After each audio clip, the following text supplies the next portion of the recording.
Hello, everyone. We're still about 90 seconds away from getting started. Thanks for being here. And we promise to get you in and out here in a timely manner. So give us about 45 seconds to get everybody in, and we'll get started.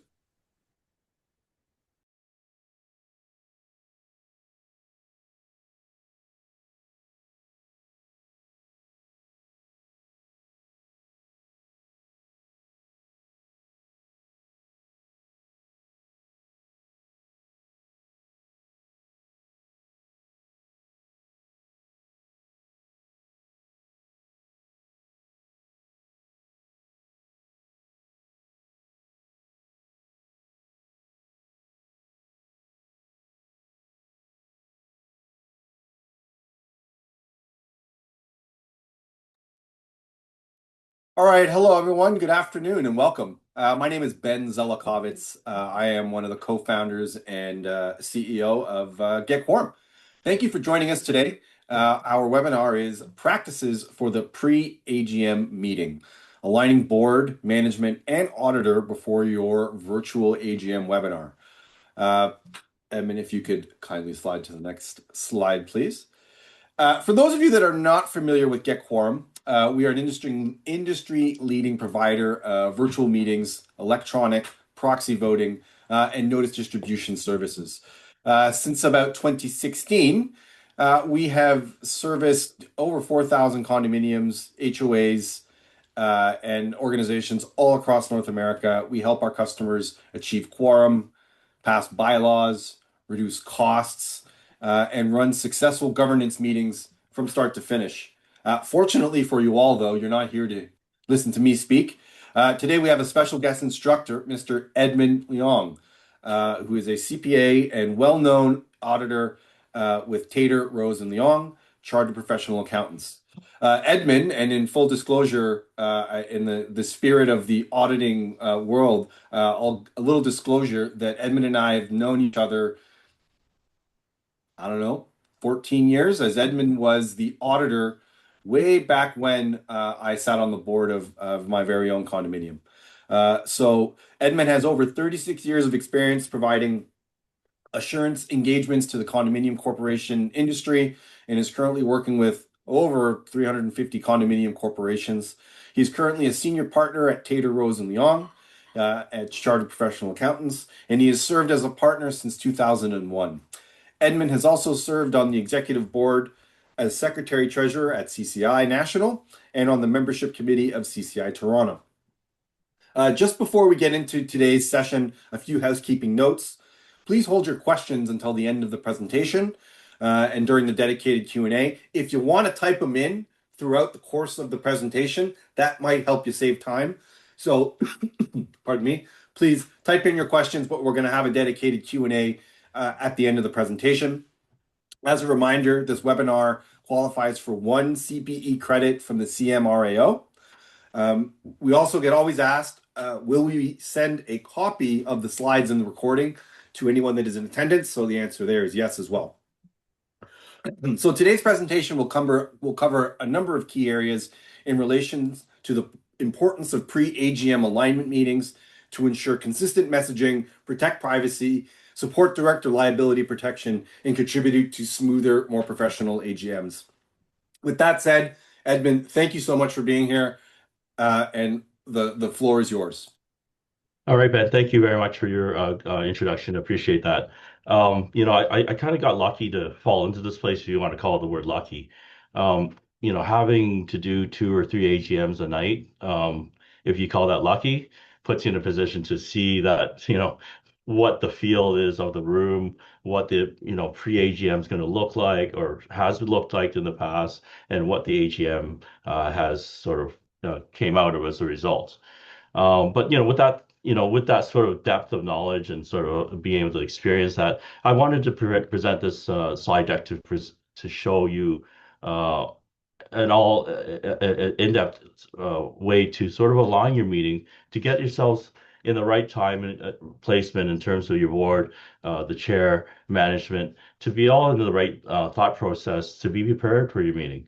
Obviously it only happens once a year, but you want to do it right. You don't want to sort of have it sort of go all different directions. And I think that's sort of the intelligence that we're going to pass on today. So thank you. You're going to enjoy this ride, I hope. And again, we'll have some opportunity at the back end to ask some questions. But I think it's going to be some interesting points. And I think what I wanted to implore to you, and I hope there are managers and as well chairs out there to think of the AGMs that went sideways, and perhaps why did it go sideways? And then we can talk a bit about that in the Q&A at the back.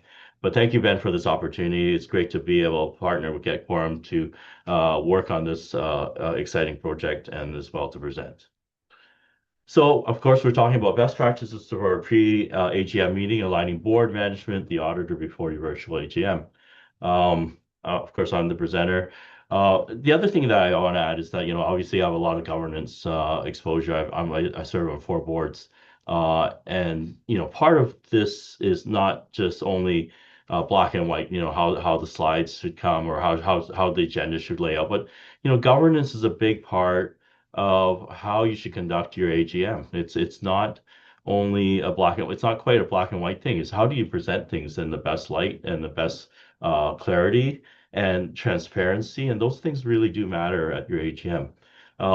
Obviously, I'm not as transparent as I normally am. I have just sort of nursing a little bit of Bell's palsy, but uh, you're fortunate to be able to hear me very clearly these days. It's just my face is a little slanted, so Ben has a little good chuckle about that. We'll we'll deal with that at the back end for questions. But let's go into our first slide page. It's our agenda. Um, First off, we'll go through the understanding, the purpose and timing of the immediate pre-AGM alignment meeting. Okay, so this is the meeting that you can opt in to have before the AGM, and I think this is a good opportunity to elect to have this just to help last minute hurdles or maybe to align the sentiments of the board and as well the chair. There's a lot of people as well. The auditor would be there, the lawyer perhaps, maybe even the engineer if they're doing some sort of presentation of some sort. So you want to clarify the roles of also of all the panelists, what legal issues there are, and as well the virtual requirements under the Act. Other part of the agenda is the master alignment on key financial topics. Okay, so going into the certain areas, when you have things like special assessments or variances, or what happens if you have receivables, how do we talk a bit about that on the floor? You know that you have potential contentious owners, or we've got to go into that legal privacy issues and advanced Q&A questions that may roll in prior to your meeting. And learn a ready to use agenda. Okay, sometimes you're not everyone's is that experienced running AGMs, and I think that's it's nice to have some sort of format template to work with it. And as well, I'll review some virtual execution tips. Okay. So what's a pre-AGM alignment meeting? Okay, it's like, it's a gathering, of course. It's a little huddle, if you want to call it. Your board's there, the management, auditor, your virtual host, your lawyer. These are the key people you call your panelists, of course. Um, it's obviously that that the people are here and you're paying for certain people that are here, the auditor and the lawyer. It is probably to your best interest to maximize the uses of that time you're paying for. I think that's, and as well, of course, you're paying for the pre-meeting. So this is at this whole, all these slide decks is to help maximize your value while you have these people here and to think about these issues that I'm going to raise. So definitely I wouldn't want to even call it a huddle. It's really, we're good. We're it's strategic at this point.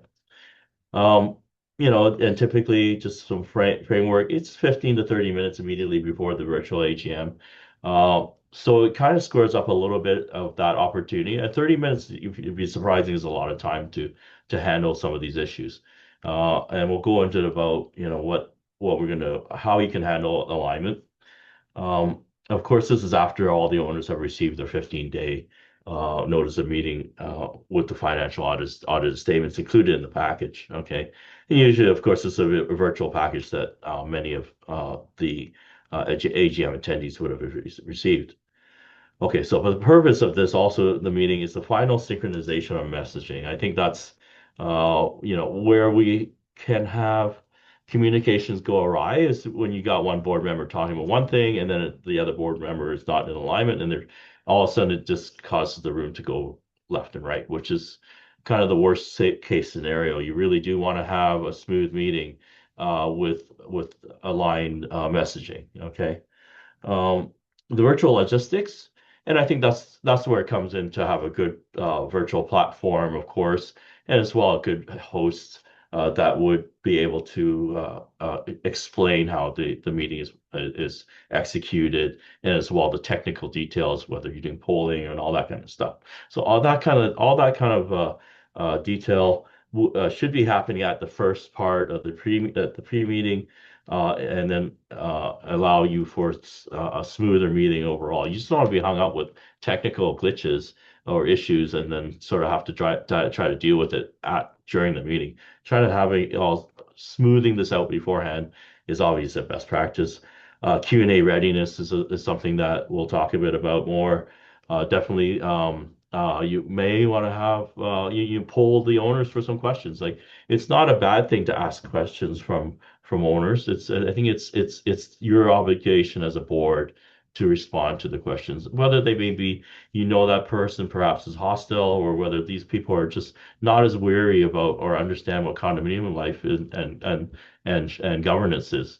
Open to these questions, and that way you're prepared for these questions when you're at the AGM, not trying to deal with it last minute and the worst case is during the meeting. Um, Sensitive disclosures, we'll go into that in another slide, particularly legal matters, receivables. Um, so basically, this is not necessarily a board can also elect to have another meeting prior to all this. But this is this is the kind of like I guess we want to use back to the huddle example. Football players kind of like just they have a master plan. The guy on the football field, he's writing stuff on the board. Well, that's the master plan. But the huddle's like, okay, do you remember what he said on that whiteboard? Right? That whiteboard is he's the main coach. The quarterback is kind of like, okay, just we got to do this again. Don't forget. Okay, throw the ball, run deep, catch the ball. Okay, so I think these are the kind of mindset that you would have to relay within this 30 minutes. Okay, so let's talk a little bit of the legal and regulatory context. And I think not all of us are lawyers here. And I think, to be fair about the AGM, we want to go over some of the rules. So basically, under 69 of the Act, you would have to include the auditor statements, and the auditor report must be attached to the AGM notice. So again, there's a 15-day prior notice of all this. So this is sort of the preamble before, to let everyone know that we're having a virtual AGM and all the details are in there. It's kind of curious also to let the auditor know uh, that they need to attend, at least 5 days notice, requiring attendance. The auditor must attend. Although I've received invites the day of, or maybe an hour before the AGM, and unfortunately I've been able to be flexible with that. So, I'll try to push it off a bit later, or maybe I can now, since it's last minute, I can do it maybe 7:30 instead of 7, so. But again, it's out of courtesy to give the auditor good advance notice of the virtual AGM, and even more so if it's in person. So, Section 45(3), owners may raise any relevant matter. So again, this is kind of the Act does protect owners, and this is why it's there. They allow them to raise issues of a relevant matter. So what does relevant mean? And I think the board needs to sort of balance that out. Like, if they're talking about very specific things in their unit, again, I think that is not a general forum type of matter. So the chair should have a good understanding of what's general consensus or versus what's considered, unit specific or very specific issues that, not all owners would benefit from. Um, of course, quorum is important to have your meeting happen. 25% of the owners must be in person, in virtual, or present in person, virtually, or by proxy. And then, of course, 15% on the second time. Privacy and disclosure, I will go into more details about that. Obviously, with receivables, singling out individual names and unit numbers of what they owe is is a privacy issue, and we really need to be careful. Board needs to be, and the chair and all the people on the panel need to be very careful about um, disclosures in that realm of who owes money. Um, Even issues with regards to superintendent's salary or those type of things are kind of there's some privacy issues there. Even with contingencies like law cases, you may want to also preempt what is to be disclosed in there. Usually, the notes to the audited statements have been sort of edited to not include details that would violate privacy, but also provide the level of transparency for the owners to get a understanding of what the contingency protects may be. The idea is not to say, to blacklist anybody. I mean, that's although you may not like that particular owner because they cause so much havoc in your building, the idea is not to to shame them at the AGM. Okay, like I think that's you have to draw the line and be careful. So obviously, a lot of this guidance comes from the CAO virtual guide, which emphasizes clear instructions in the notice and tech testing. So I'll put a reference at the back for you all to read, and you can get some more CPAO credits by doing an offline reading.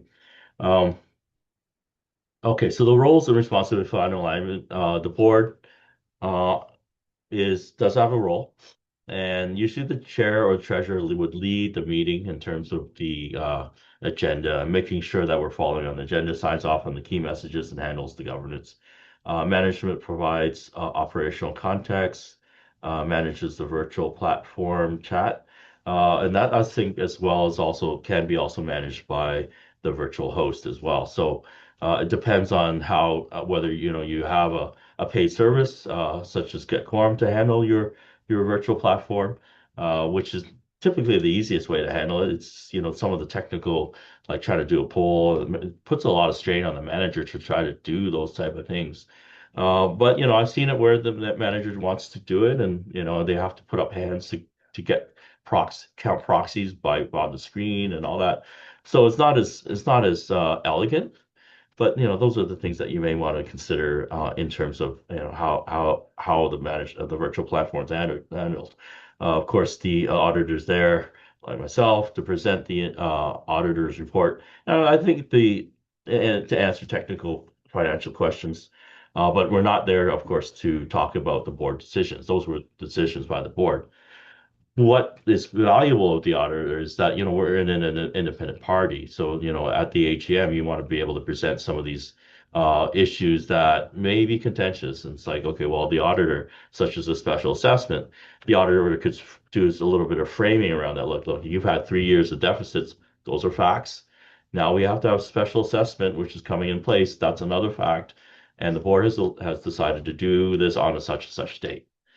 Okay, so it's not making an opinion, it's just stating the facts. But you can state facts in a way that the owners feel that it's coming from a third party, and these are the facts, and these are why we're doing it.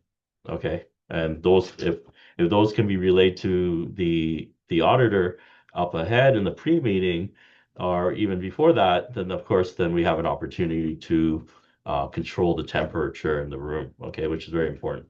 Shared goal one, clear voice, finances before owners join. Biggest thing I can recommend here. I think this is where the shared goal of everyone can sort of just know your numbers and be on the same page with it. You don't want to cause ripples in the whole thing.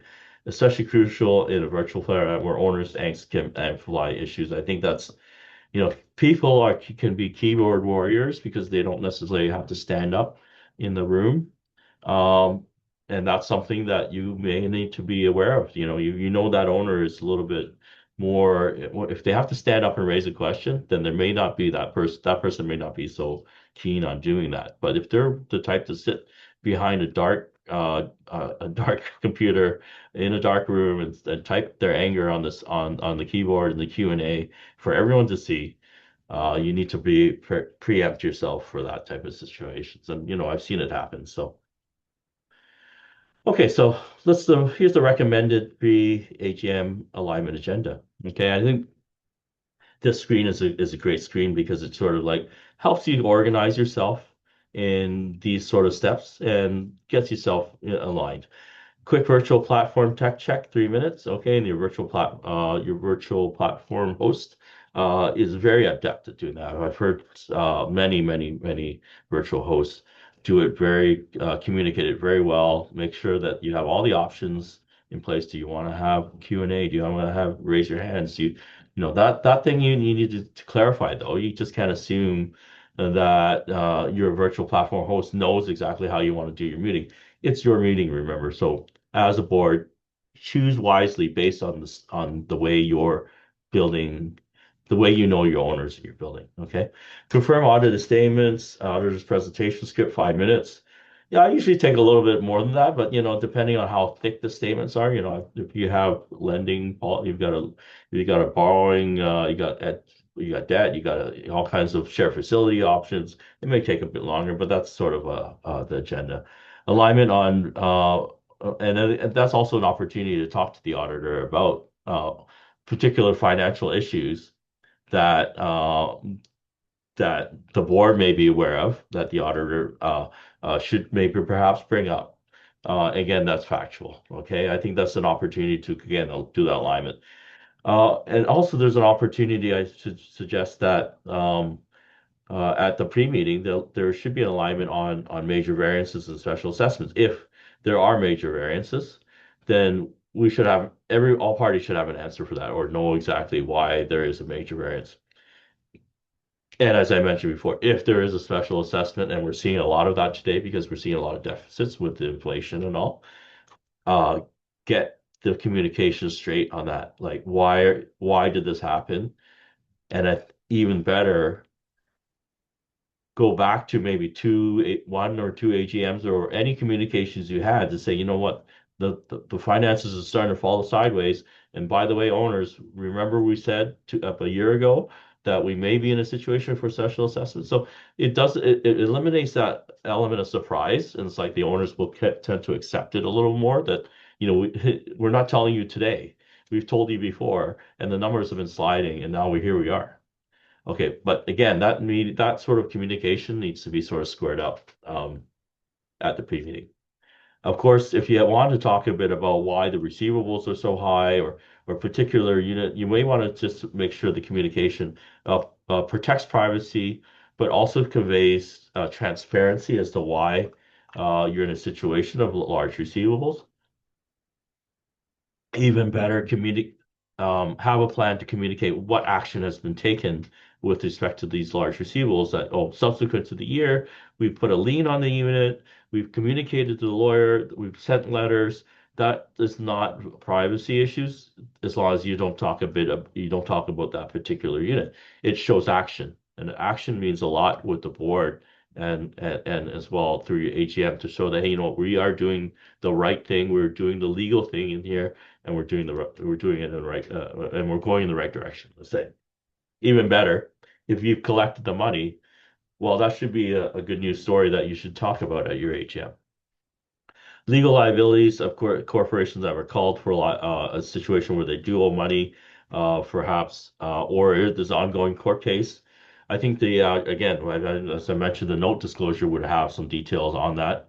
It might be best to just reiterate the note disclosure. There's no sense hiding it. It's right in the statement. But the board can add some color to it, say, you know what, the case has moved on now, because the statements are like, we're talking historical, right? But if you have any new information to say, you know what, we've just got this court case thrown out, it's in great shape now that owner has walked away and we're no longer in a situation anymore. Again, bring that communication. It's appropriate to talk a bit about the court case because it's embedded in the financial statements, and people may ask about it. But then if you have any new information, that's also a good way to sort of offset that. And again, the virtual moderation plan and the action items. Okay, so that's in terms of how we're going to moderate the questions and how do we deal with action items. That again, maybe there's some new stuff that's upcoming that you want to talk a bit about. in like other matters and then again, usually the president of the board would have a good address. But again, let's make sure that everyone's in agreement with that, the board president. I think the worst case is when you have uh, to set within your board, and the president wants to go this way, and the board members go the other way. You know what? Don't air. You can't air your laundry out at the AGM. Okay, I can't stress that more. Okay, because that's not the time and place. You're gonna lose your owners like in a flash if you see some infighting at the AGM. Now, I think the president will have should have some sort of control on this, and then, sort of iron things out. But, that's, not everyone can see eye to eye. And then if that happens, you really need to sort of set things straight. So definitely, the pro tip, of course, hold a separate virtual green room meeting, which is the pre-meeting we're talking about. And then, this is, again, a best practice. Okay, so let's talk a bit about special assessments and major variances and how some best tips here. Again, I talked a little bit about any information beforehand should be aligned about the special assessment and then brought to the attention of the owners. Like, this is again not new news. We've talked about this for years, or we have an operating surplus, a deficit, I mean, or sort of reserve set deficit against the engineer study. So again, frame it up as opposed to just dropping it on their lap. They need to have a good understanding of that, and then make sure the communication is clear, transparent, and as well, it doesn't hurt to be a little bit sympathetic to the owners. I think the president or whoever is presenting or even management, whoever's presenting the fact that you have a special assessment, you want to frame it to say that, hey, you know what, we've thought of different routes, we've thought of perhaps a deferred payment plan, all these different type of things. We understand that there's some owners that, this would create a lot of financial hardship, but, frame it in a way that's sympathetic, and then I think you have a better buy-in on that, and then that again creates less disruption at the AGM. um, so of course agree on a unified explanation, of course, that everyone can agree upon on the panel. The entire panel should be like on side with that. And with respect to the reserve fund study, I think that's the thing. The study, like these special assessments, are all driven because the reserve fund study calls for a number and you're short of it. So that sort of communication in terms of, well, how does it compare against the study?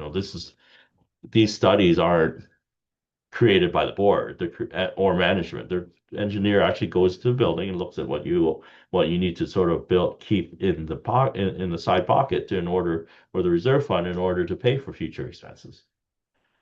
And then of course a virtual tip, and I think the virtual platform. I mean, I can't speak for all, but you have an opportunity to share your screen as for your president or whoever's presenting this special assessment, maybe perhaps say, no, look, here's a little line graph to show how we were in surplus against the engineer study, and also inflation hit, and show some graphics to help sort of visualize the impact of why you need to have a special assessment. Okay, and I think the visual will help. Again, not everyone you have to remember, not everyone behind the screen or the owners are financially literate. I mean, you have people that own condos that don't even understand what a condominium is. And I think to help with pictures and easy language is definitely a way to help the buy-in and help the understanding, especially if you're telling someone that you got to pay an extra $5,000 on a special assessment. It really does go right to the pocketbook, and if you really don't understand what's going on, you need to, again, take the time to make sure they do. But again, this is the key here is that, if we're not aligned, there's owner confusion in the live chat and Q&A, which everyone doesn't want to have. You want to keep the meeting smooth and as well transparent. Same thing with receivables and liens and contentious owners. I think again, we can only show to the public the aggregate totals of the receivables, like what the total receivables are, and allows for doubtful accounts. So in terms of the aggregate, okay, so just keep the privacy in there, never name individuals or disclose specifics. Um, and I think that's the thing. I think the you want to make sure that if there's anything that just pops up in the chat, uh, and the moderator should be right on that when we're talking about these things, just in case someone pops up a detail with respect to a unit. Perhaps someone knows, oh yeah, my neighbor in unit 402, man, that guy is like such a slug. He doesn't pay. He's got garbage up to his eyeballs. He's a hoarder and all these kind of things, all these personal information that comes out. You got to nip that at the bud because, again, you want to protect that owner. It's in your best interest. Okay.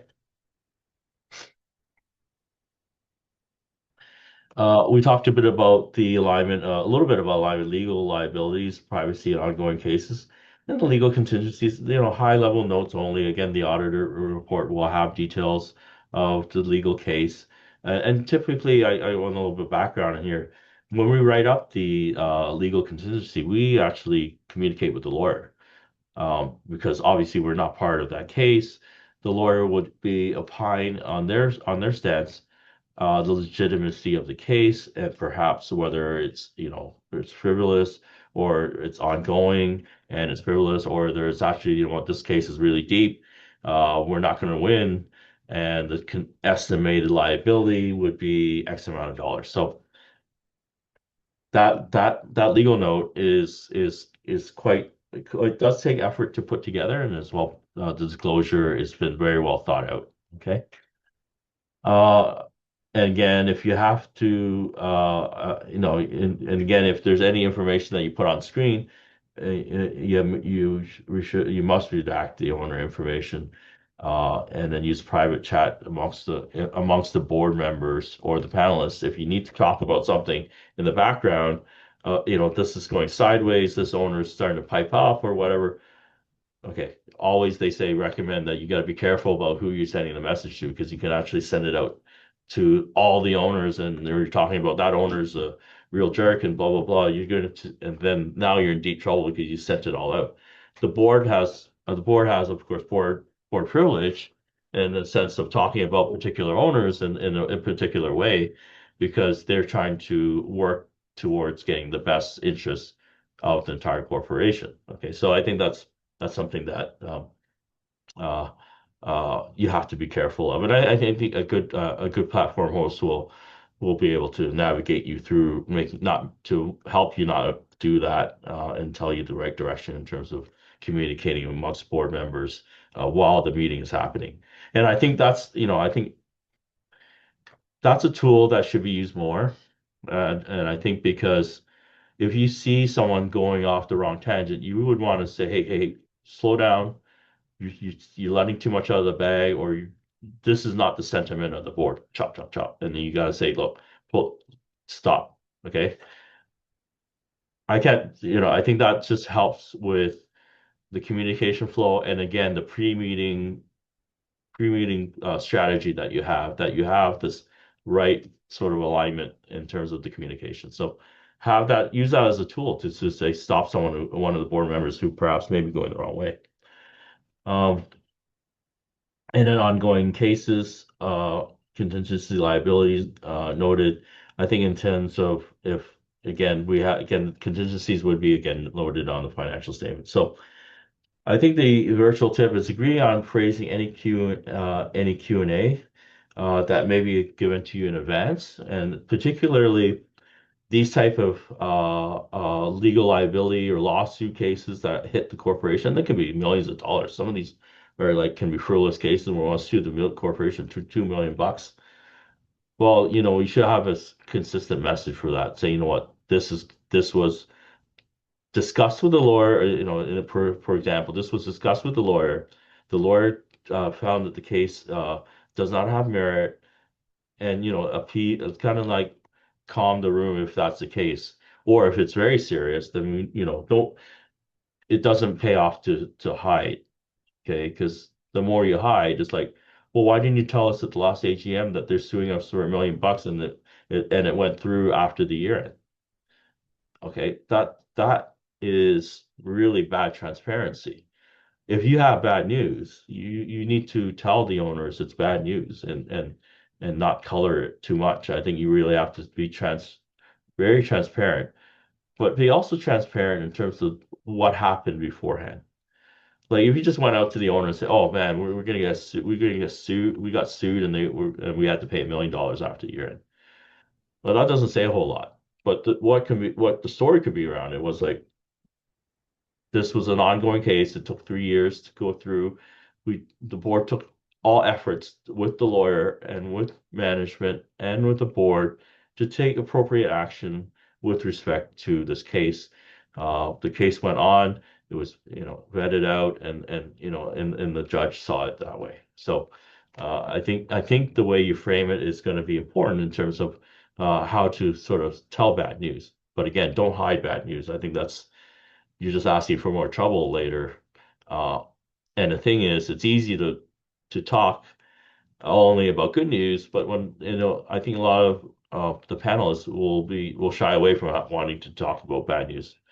But I think it's something that, again, like you have to get good at it and maybe take the guidance of perhaps the chair or the lawyer or anyone else who may have, or are familiar with talking about bad news and how to best frame it. Okay.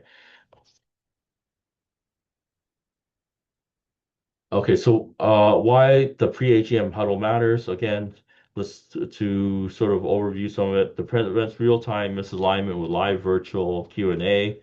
We're getting ourselves on the right track. Consistent professional responses on sensitive topics. Okay, we're and the more contentious an issue is, and the more professional sounding you are in terms of facts, law, in terms of the Condominium Act, in terms of your due diligence, it shows that you're a professional as a board. It shows that you've done the effort to mitigate damage. It shows, that level of effort, and I think that goes a long way. Reduces the risk of owner's dispute on procedural challenges. Okay, and I think that's the thing, or procedural challenges. Um, Obviously, this is all preventative measures, right? And I think if you have the opportunity to do preventative measures, this is, you're paying for this extra virtual time. You've done the sort of the meeting with the board. Do it in the best way to minimize risk. Um, One thing is, excuse me, is to also ensure that we have smooth tech flow and privacy protection. I think the reality is tech flow is just black and white stuff. Like, how do we poll and how do we when should we launch the shared screen and when should the auditor share the screen or not? I think that's it seems like the only question lately that I've been getting as the auditor, but I think there's an opportunity. I'm usually there early. You can ask me some questions before the AGM. Okay, so I think there's an opportunity to be able to smooth the tech flow and as well ensure some of the communications are aligned. And then the last point here is a big one. I think if you planned what you're going to say to the owners and you got your Q&A and you've done your homework and you know that this is how you're going to present the special assessment and you're going to be aligned in your thoughts, you're going to feel more confident presenting this out to all the owners. Now, whether it be virtual or in person, not all board members are public speakers. Obviously they suck their hand up to say, I want to represent my board. And so all of a sudden realize later that, oh my God, I've got to tell some bad news to the people. I didn't sign up for this. Well, yes, you did sign up for this. But if the more confident you feel, the more prepared you are, the better you will present. And I think this, I do a lot of public speaking. And I think the reality, this is something I've learned over the time, is that if you are prepared, you take the time to do it right, and you take the time to talk to all the parties involved, then it's actually a breeze, and it becomes very enjoyable it becomes a very smooth flowing and enjoyable experience. And I want the board and owners, I want the board and as well the panelists to get that same feeling coming to an AGM. Get that confidence, feel the smoothness. have in your mindset as well. Like I'm gonna have a smooth meeting. Everything's talked about. We're all gonna be okay. It's like that pilot, like, what most of the time AGMs, you're using autopilot to land and the pilot maybe just kicks in to sort of like, if there's kind of emergency. But when there is an emergency, that pilot is paid to handle those situations. So be that pilot, be prepared in that way and have the confidence to do what you have to say. Virtual specific best practices and common pitfalls. Obviously you want to test the platform, make sure everything's working, everyone is can see the screen, all the mics work. This kind of the worst case scenario is like all everyone can talk, but the president has a big address and their mic's not working. So there's only so much the virtual platform can do if tech side issues are on theirs in their house. They can't come in and jump in and re or fix your computer. Maybe it just needs a reboot, but make sure all this stuff works in advance. It's just we don't want to have kind of like I see it disturbing when you see like you know your board members jumping in maybe 2 minutes before the meeting AGM and you have the courtesy to come in early and tech make sure your tech works. Okay. It is, you're representing the owners. You did sign up for this role, and it's an important role, and it needs to be. You need to have that responsibility to it. Okay. Assign the moderator roles. Okay. Whether the moderator be your virtual platform or whether it be the lawyer. Who is going to? Are we doing the Q&A? Are we doing raise hands? Who's doing the polling? Is that going to be the virtual platform? Get all these things squared up. Um, it's also worthy to look at the statements. I think the board has already seen it, but maybe there's something that, again, not all board members have looked at it carefully enough, and this is not last been an opportunity to sort of square up, some variance that we need to adjust. If there's like perhaps repairs and maintenance went up 200%. Let's have a story. Let's have the facts behind that before we go live. Again, we talk a bit of privacy and Q&A protocol already. Make sure that we don't violate privacy. So, common pitfalls. I've seen last minute tech issues. People aren't lined up. Off script responses on sensitive topics, breaching privacy in live chat, and just failing to align on messaging. So basically the opposite of all the best practices. So try to avoid this. So key takeaways and action steps. The pre-AGM alignment meeting, it's a unified voice. Okay, even though you have dissentment within your board, get yourself aligned before you get to the meeting. We want to share privacy protection, and of course, virtual success. I think this is a lot. I can't say more. I can't emphasize this more. You've invested in a virtual platform. You invested for the lawyer to be there, perhaps. You invested for the auditor to be there at that time. You don't want to have a situation where you don't have quorum and then you don't have the meeting go smoothly and then a lot of dissent. You want to make sure everything runs very smoothly. So invest your time as panelists to make sure you do these preemptive steps to align your meeting. So again, action step, highly recommend the 15-30 minute huddle before every virtual AGM. Again, it's optional, but I think the reality is that it should be taken. I can't emphasize it more than this. Adopt a sample agenda that I presented earlier. Again, these slides will be available for all attendees and as well to the outside world. You can take a look at that and then take it to your board and talk about maybe we should work on this agenda for our next AGM. Review CAO virtual owners meeting guide and finance guide. Okay, so that's also in the CAO website. Update internal protocols for virtual financial discussions, and that's talking a bit about the privacy issues. So make sure that you have that sort of protocol in place. And then definitely align before the meeting prevents issues during the meeting. Okay, that's definitely a bottom line there. Key takeaway. And again, legal contingency, high level notes, as we talked a bit about, audit confirms with counsel if needed. Privacy, again, make sure we constant message here about that and ongoing cases of contingent liabilities.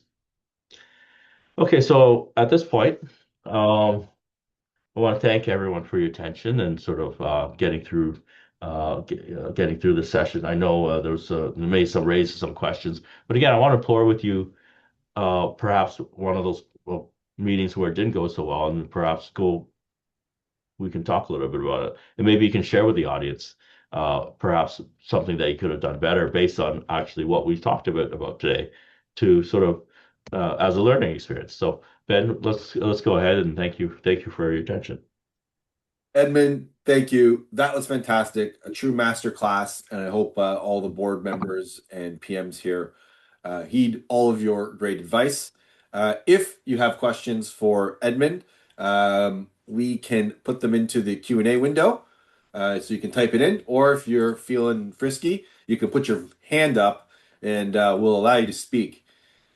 So any questions, now's the time. Edmund, maybe you can flip the slide. I don't know if you've got your contact information on the next slide or so. No, I don't, but Oh man, how are they I going to find you, Edmund? don't know. I think people find me somehow. I missed the most obvious thing actually, but people can find me Edmund Leong. I refer as Tator Rose and Leong. And my email, edmundl@tyrol.ca. And what I'll do is I'll put in the chat box for all that, and everyone can see that.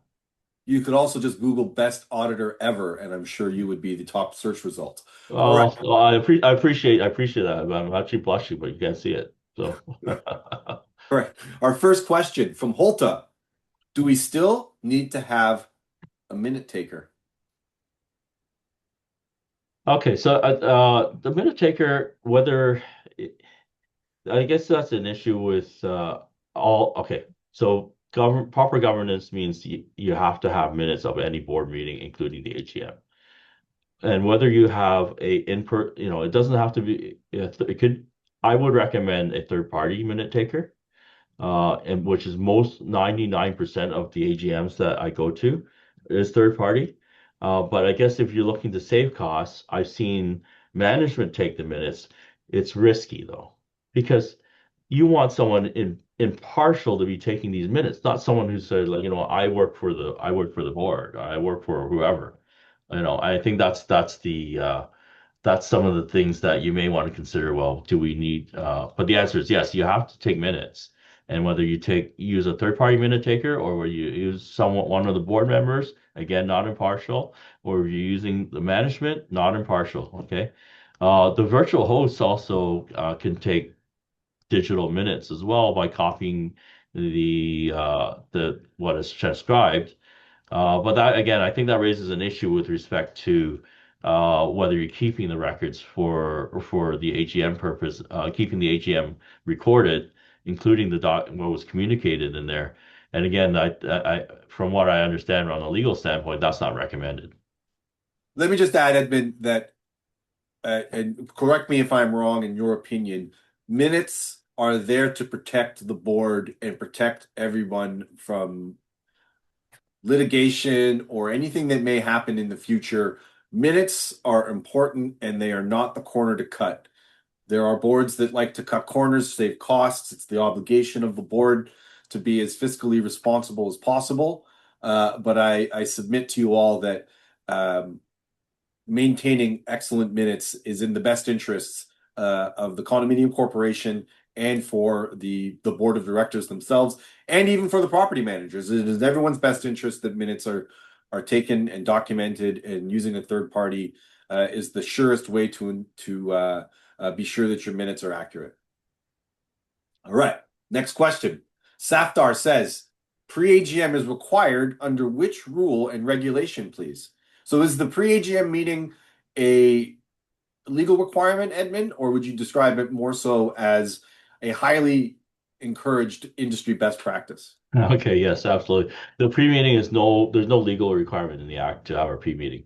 But from what you've heard from today, if you don't have any sort of pre-meeting, whether it be the virtual pre-meeting or even a huddle with your board members prior to your AGM, I think you're asking for a lot of potential troubles because you haven't pre-thought of potential issues that may be raised during the year, during the fiscal year, or even subsequent to the year end.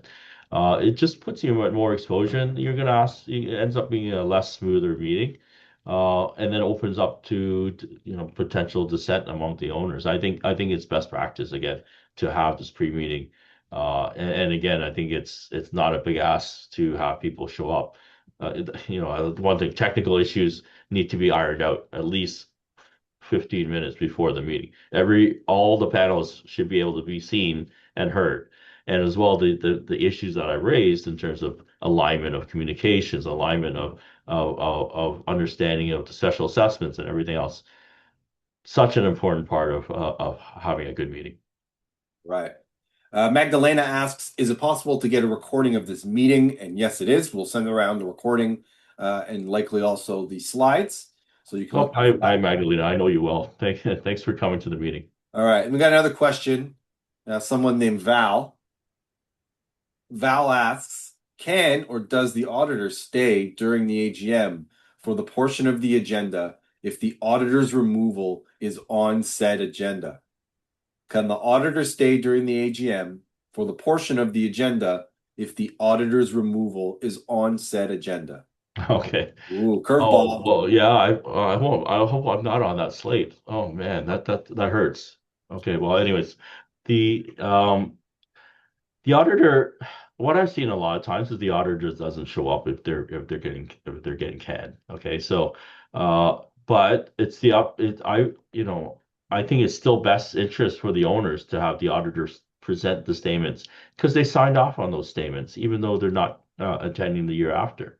And there may be many reasons why the auditors has not is not coming back again. They may have resigned, or there may have been health issues or something else like that. It's not always negative in that way, in the sense that the board the board and owners want to change the auditor. But I still think it's best practice for a third party, such as the auditor, to present the audited statements. In lieu of that, the treasurer of the board could present the statements. And again, if the treasurer's financially adept enough to understand the nuances of the Condo Act and various other questions that may be thrown at him or her. Very good. All right, Edmund. It doesn't appear that there are any more questions remaining. So we'll give the crowd another 10 seconds or so to type in your questions.